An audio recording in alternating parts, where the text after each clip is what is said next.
बिस्मिल्लाहिर्रहमानिर्रहीम। अस्सलाम वालेकुम। पंजनद न्यूज़ से मैं हूं अबू ज़र गफ़ारी।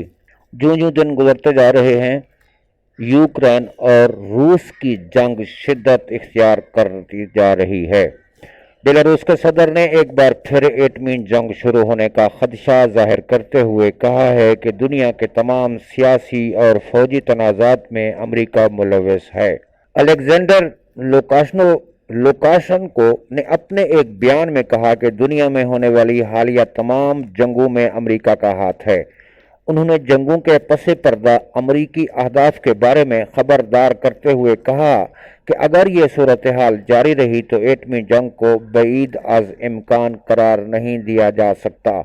उन्होंने शाम, अफगानिस्तान, करहबाग और यूक्रेन में अमरीका की जंग भड़काऊ पॉलिसी का हवाला देते हुए कहा कि अमरीका का अगला निशाना यूरोप होगा। बेलारूस के सदर ने कहा कि मशरकी यूरोप में जो कुछ हो रहा है, इसका फ़ायदा सिर्फ अमरीका को पहुंच रहा है।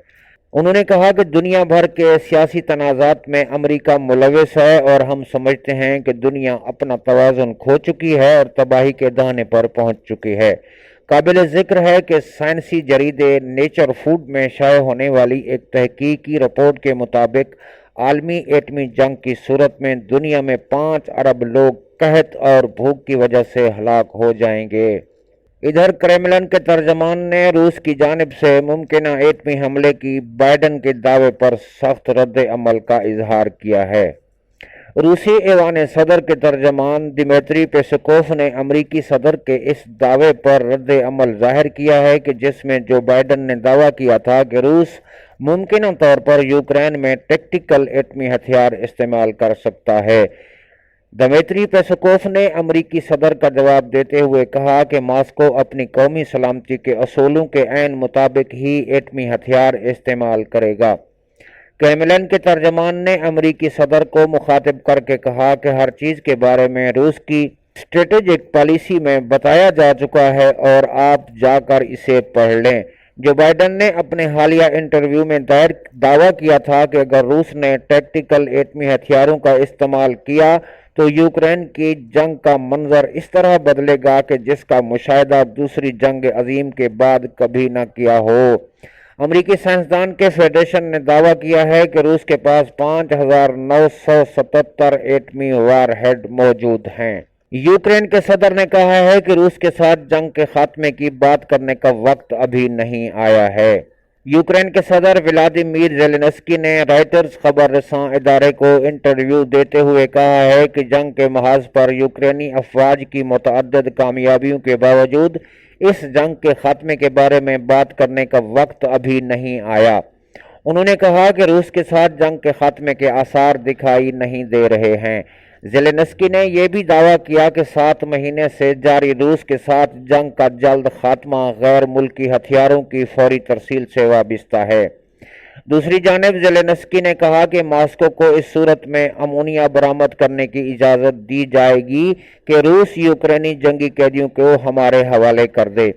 काबिल ज़िक्र है कि अमोनिया नाइट्रेट खाद का एक अहम जुज़्व है और इससे इस केमियाई मादे की किल्लत से आलमी ग़िज़ाई बहरान में इजाफा हो सकता है। कैफी शर्त ऐसी हालत में लगा रहा है कि यूक्रेन और रूस की जानिब से गंदम और अनाज की बरामदात में किल्लत के नतीजे में दुनिया को एक बड़े बहरान का सामना है। माहिरीन के अंदाजों के मुताबिक यूरोप में तवानाई के बहरान के नतीजे में एमोनिया की 70% फैक्ट्रियाँ अपनी पैदावार कम कर चुकी हैं या बंद कर चुकी हैं। ज़ेलेंस्की ने कहा कि उन्होंने अक़वाम मुत्तहिदा को भी कैदी के बदले रूस को अमोनिया नाइट्रेट बरामद करने की इजाज़त की तजवीज़ पेश की है। क्रेमलिन ने इस तजवीज़ को मुस्तरद करते हुए पूछा है कि क्या इंसान और केमिकल खाद बराबर हैं।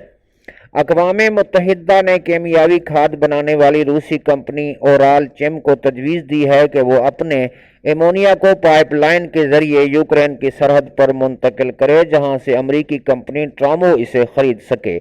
इस पाइपलाइन के ज़रिए सालाना 25 लाख टन एमोनिया रूस के वोल्गा इलाके से बहरे असवद के साहिल पर वाक़े یونی بندرگاہ منتقل کی جا سکتی ہے، لیکن روس اور یوکرین کی جنگ کے بعد سے اس بندرگاہ کی سرگرمیاں تعطل کا شکار ہیں۔